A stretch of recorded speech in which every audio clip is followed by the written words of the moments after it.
أعوذ بالله من الشيطان الرجيم بسم الله الرحمن الرحيم السلام علیکم ورحمۃ اللہ وبرکاتہ۔ میں امید کرتی ہوں کہ آپ خیریت سے ہوں گے، ٹھیک ہوں گے۔ آج ہم اپنا اگلا قرآن لیسن شروع کریں گے، سٹارٹ کریں گے، جس میں کہ حروف مفردات، جیسے کہ آپ جانتے ہیں کہ ہم پہلے دو لیسن میں حروف مفردات، حروف تہجی کو اچھے سے تجوید کے ساتھ پڑھنا سیکھ رہے ہیں کہ ان کو کیسے ادا کیا جاتا ہے، کیسے پڑھا جاتا ہے، تعوذ تسمیہ کو کیسے پڑھا جاتا ہے تجوید کے ساتھ۔ اسی طرح آج ہم اپنے اگلے لیسن میں حروف تہجی کی آخری دو لائن جو ہماری رہتی تھی وہ مکمل کریں گے انشاءاللہ، اور اس کے ساتھ ہمارے حروف تہجی کی یہ جتنا بھی ہمارا حروف تہجی حروف مفردات والا لیسن ہے یہ مکمل ہو جائے گا۔ ہم اس کی ریویژن کریں گے انشاءاللہ، اور اسی طرح پھر ہم اپنا اگلا لیسن شروع کریں گے۔ تو آئیے ہم اپنا لیسن سٹارٹ کرتے ہیں۔ سب سے پہلے سبق آسانی سے یاد ہونے کی دعا پڑھ لیجئے میرے ساتھ۔ رب زدنی علما، رب زدنی علما، رب اشرح لي صدري ويسر لي أمري واحلل عقدة من لساني يفقه قولي۔ سب سے پہلے تعوذ تسمیہ، اور اس کے بعد ہم اپنا لیسن شروع کریں گے۔ جو ہماری آخری دو لائنز رہتی تھی ان کو پھر انشاءاللہ ہم اپنے پچھلے جتنے بھی حروف مفردات ہیں ان کو اچھے سے ایک دفعہ ریوائز کریں گے، اور کل ہم انشاءاللہ اپنا اگلا لیسن سٹارٹ کریں گے جس میں 2 یا 3 حروف مفردات حروف کو ملا کر کیسے لفظ بنایا جاتا ہے، 2 کو 3 کو 4 کو کیسے ملا کر انشاءاللہ ہم وہ پڑھنا سیکھیں گے، کیونکہ یہ مختلف اشکال میں لکھے جاتے ہیں ملا کر، تو اس میں کیسے سمجھ آئے گی کہ کون سا ورڈ کیسے ہے، اس کو کیسے ادا کیا جائے گا۔ اعوذ باللہ من الشیطان الرجیم، بسم اللہ الرحمن الرحیم۔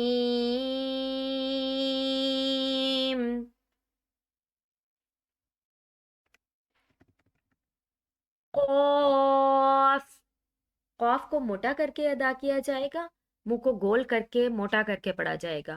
قاف، قاف، قاف۔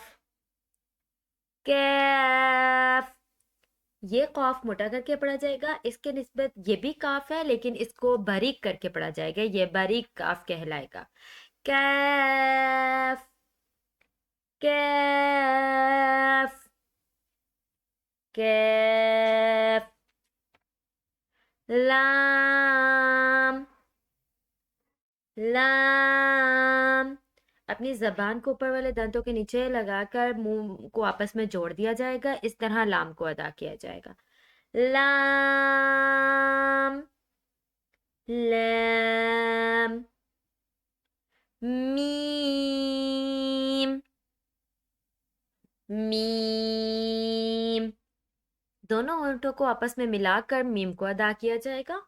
میم، میم۔ نون، دونوں ہونٹوں کو گول کر کے گلائی میں کر کے نون کو ادا کیا جائے گا۔ نون، نون، نون۔ قاف، کیف، لام، میم، نون۔ واو، اپنے ہونٹوں کو گول کر کے پھر ایک دم سے کھول کے پھر گول کر کے واو کو ادا کیا جائے گا۔ واو، واو۔ واو کو ادا کرتے ہوئے کوئی بھی جھٹکا نہیں دیا جائے گا، بالکل سمپل طریقے سے، بالکل سادہ طریقے سے اس کو ادا کیا جائے گا۔ واو، واو۔ ہا، ہا، یہ ہا جو ہے وہ ہم موٹا کر کے پڑھیں گے، لیکن